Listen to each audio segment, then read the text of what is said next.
Temos também explicado que seguidor, no contexto bíblico daqueles dias e que nós queremos aplicar às nossas vidas, é bastante diferente daquilo que hoje se chama os seguidores.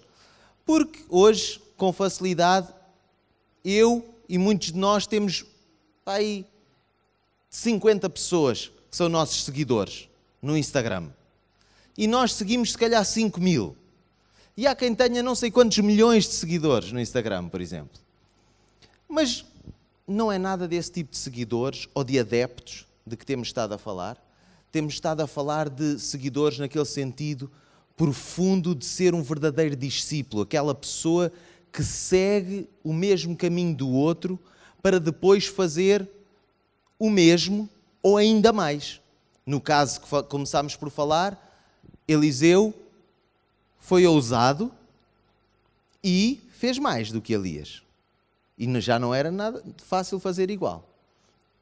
Depois, na segunda semana passada, falámos do exemplo mais clássico talvez de discípulos no Novo Testamento, à exceção de Jesus, que é João Batista, por ser tão importante e ainda por cima ele tinha discípulos.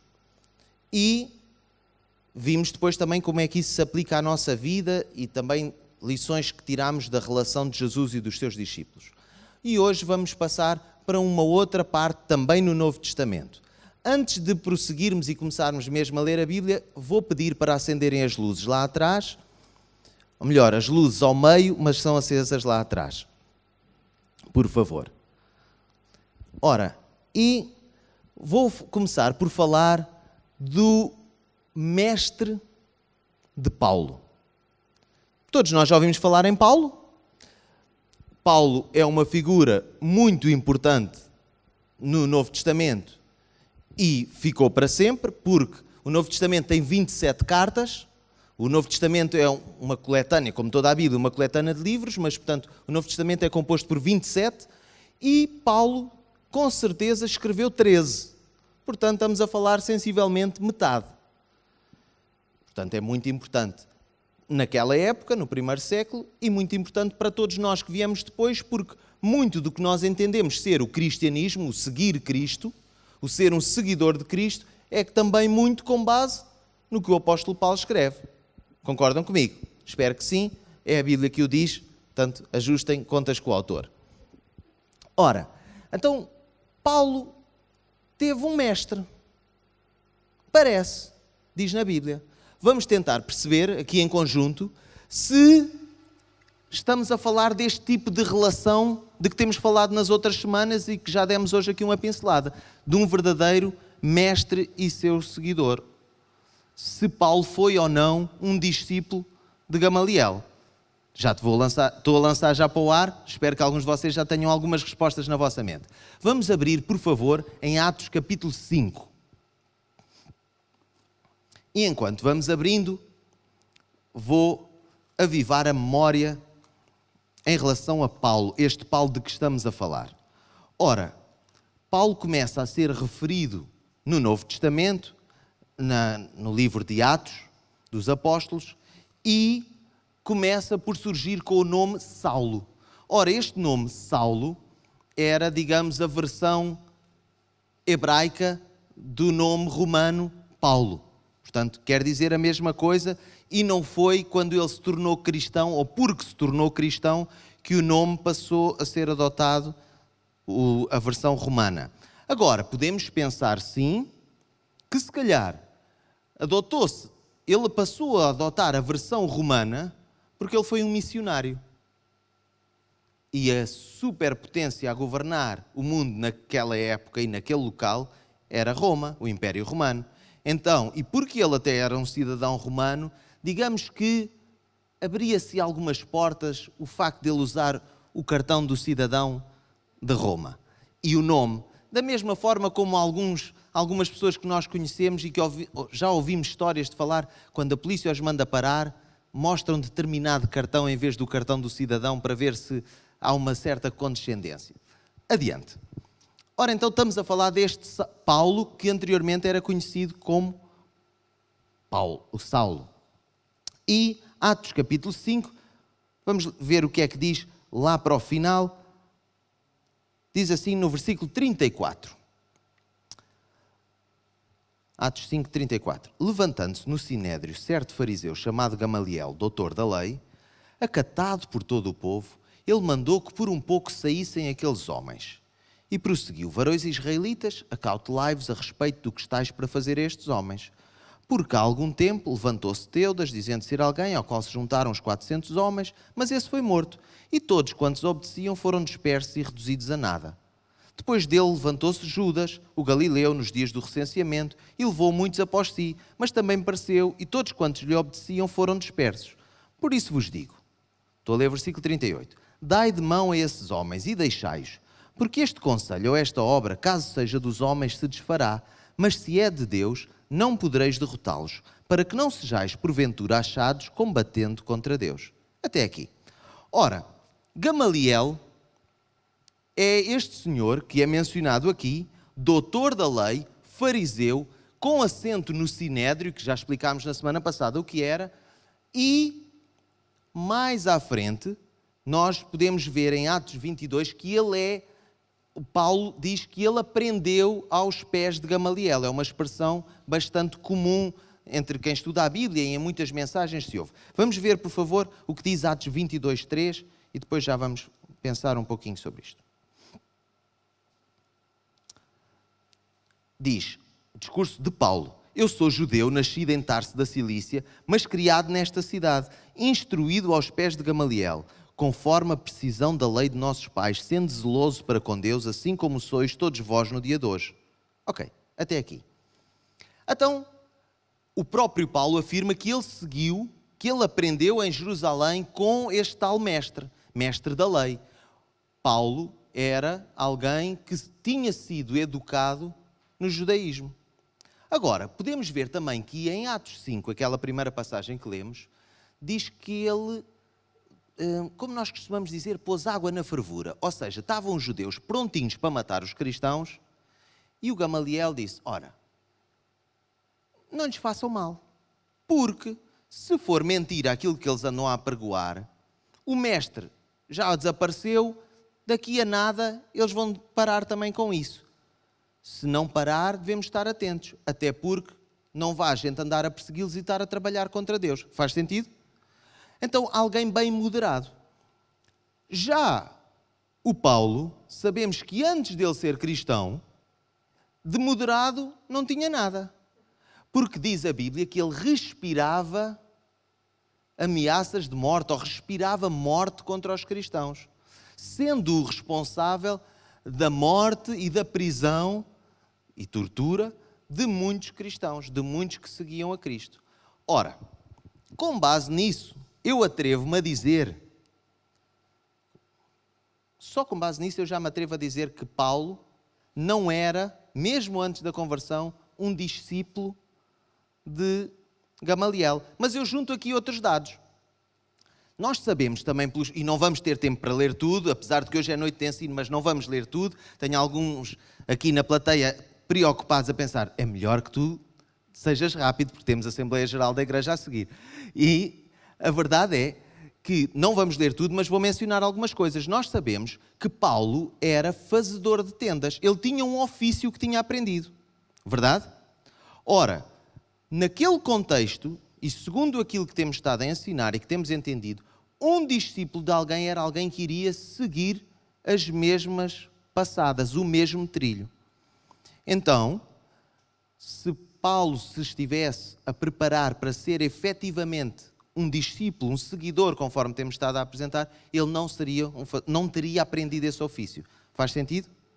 Ora, muito bem, ainda bem que concordam, mas se não concordarem, podem ler mais a Bíblia. Se concordarem, podem ler mais a Bíblia. Todos podemos ler mais a Bíblia.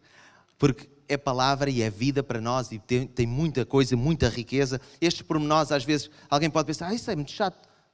Isto tem muita coisa maravilhosa que a gente pode extrair para nós. Ora, queria dizer que a história deste Paulo, de que estamos a falar, começa em Atos 9, quando há uma conversão, um encontro com Cristo. E aí sim começa o processo que nós temos falado de seguidor. Jesus aparece de uma forma completamente sobrenatural, aparece a Paulo e diz: porque é que me persegues? Na altura referindo-se a ele como Saulo. Saulo, Saulo, porque me persegues? Ora, há ali uma série de coisas muito importantes, mas eu diria a este princípio uma fase crucial no processo de seguir ou de discípulo de cada um, que é o encontro. Aquele primeiro embate, quando alguém se conhece, quando o mestre encontra aquele que vai ser o seu seguidor, o seu discípulo, há um encontro.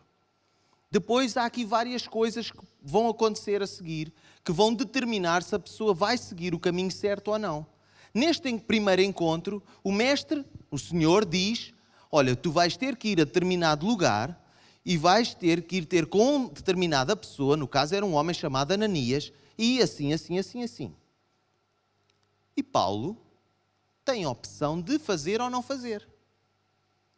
Diz a Bíblia que ele vai e vai sem ver, como que cego. Noutra parte, não em Atos 9, diz que ele é levado pela mão pelos homens que com ele faziam a viagem, que viram o clarão, mas não se aperceberam de tudo o que tinha acontecido naquele encontro. E eu atrevo-me a dizer que isso também acontece no processo que nós temos ainda hoje com o nosso Mestre, o Senhor Jesus.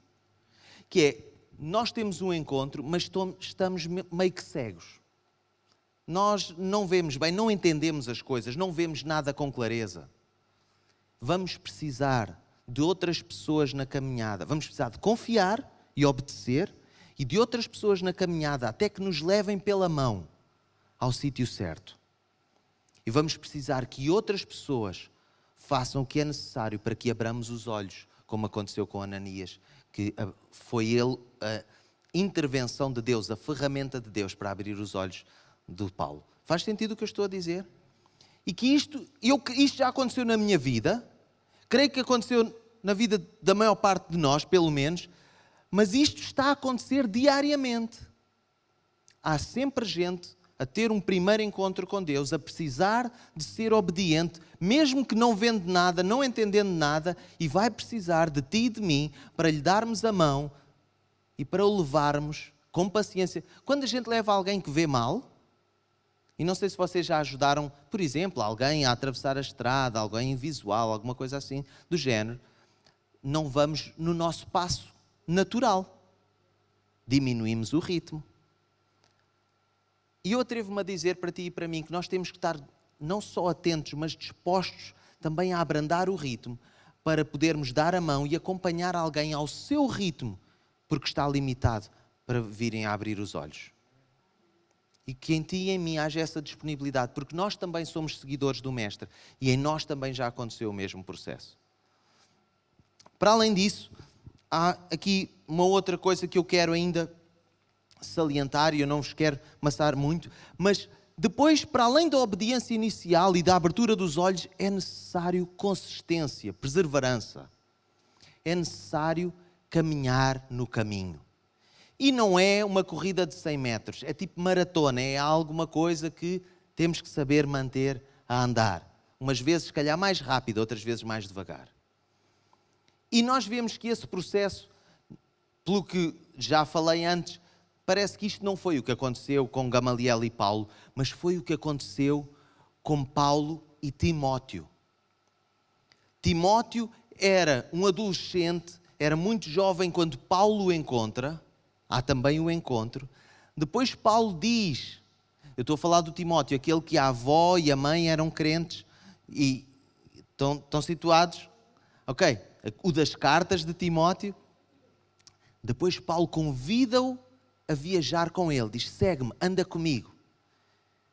Timóteo teve que estar disposto a ir para um território que não conhecia, fazer coisas que não conhecia, com uma pessoa que não conheceria ainda tão bem, mas para fazer aquilo que ele não estava ainda capaz de fazer. Mas fez com o mestre. Estava a aprender na caminhada. Depois vemos na Bíblia, e eu vou-vos dar a passagem, vou-vos dizer que Timóteo é enviado como missionário e está na primeira carta aos Tessalonicenses, 3, 1 a 2, não vamos ler.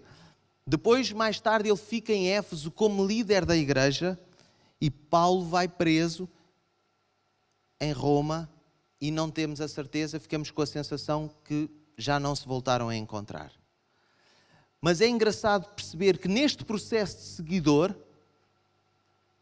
há isto tudo que temos estado a falar estas semanas todas. Há um encontro, há uma disponibilidade de ser discípulo, de aprender, de ser humilde, de correr riscos, de fazer o mesmo que o mestre depois de ter aprendido, depois fazer sozinho.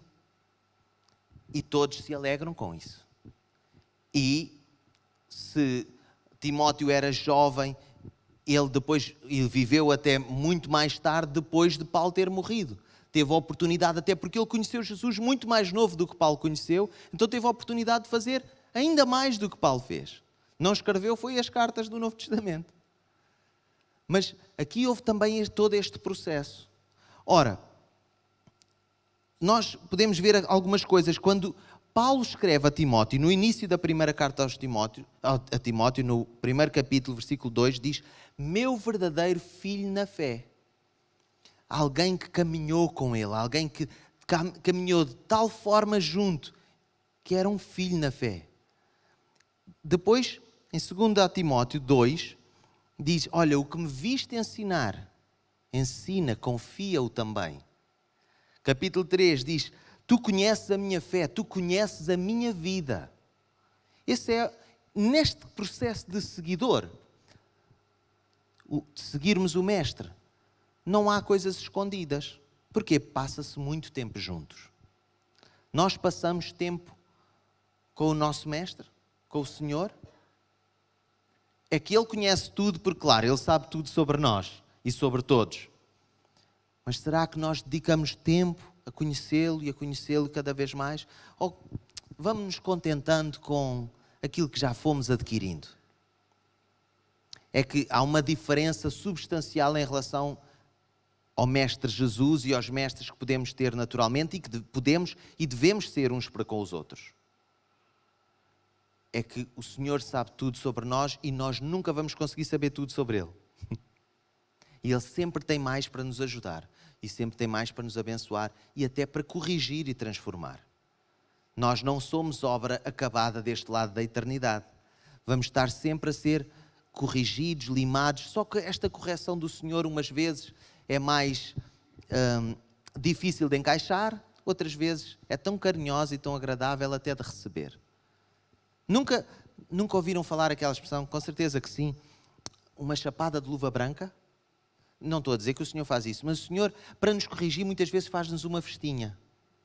Às vezes dá-nos assim um toque, uma chega mais jeitosa, menos agradável no momento, pelas circunstâncias. Mas a Bíblia diz que é como um pai que ama os seus filhos e por isso os corrige. É para correção. Então, nós que seguimos a Cristo, precisamos de ser este tipo de seguidores, que seguimos o nosso Mestre, seguimos o nosso Senhor, mas também temos gente a seguir-nos a nós. Acompanhamos outros. Há alguns nós estamos a pegar na mão, temos outros a seguir, a olhar para nós porque já pegámos na mão e estão a ver como é que nós estamos a fazer outras coisas. É bom que assim seja. E é bom que eu e tu estejamos disponíveis para não dizer apenas e cantar apenas como até cantámos hoje e muito bem. Senhor, tudo é para ti, tudo te darei. Então se é tudo, então é a cada dia. É a cada dia. É nas coisas que nós chamamos grandes da vida e é nas pequenas, que nós achamos que são pequenas. Mas há quem diga que os pormenores fazem os por maiores. É uma piada, isto não é português. Não? Mas a verdade é que muitos pormenores fazem uma grande diferença. E se há quem... as coisas pequeninas não têm muita importância. Já experimentaram dormir com uma melga, não já? No quarto. Alguns dormem na mesma, eu sei. Mas muitos de nós, nem ai nem ui, não pregamos olho com uma melga no quarto, enquanto não tratarmos da saúde. Agora, voltando aqui a um texto. O Paulo, em Atos 9, ele quando não é Paulo que escreve o livro de Atos, mas quando está o primeiro registro da sua conversão, nós ficamos a saber algumas coisas sobre esse acontecimento. Mas depois, se nós lermos o livro de Atos, que devemos ler, no capítulo 22 temos mais informação quando há um discurso dele. E no 26, novamente. O 22 nós já lemos, uma pequena parte, logo no princípio. Mas vamos ver aqui. No versículo 4 do capítulo 26. Ele diz assim: a minha vida, desde a mocidade, o que tem sido entre o meu povo e em Jerusalém, toda a gente o sabe. Pois me conhecem desde o princípio e, se quiserem, podem dar testemunho de que, conforme a mais severa seita da nossa religião, eu vivi como fariseu. Mas agora estou aqui para ser julgado por causa da esperança da promessa feita por Deus a nossos pais, o qual as nossas 12 tribos, servindo a Deus fervorosamente noite e dia, esperam alcançar. Mas é por causa desta mesma esperança, ó Rei, que eu sou acusado pelos judeus. Até aqui.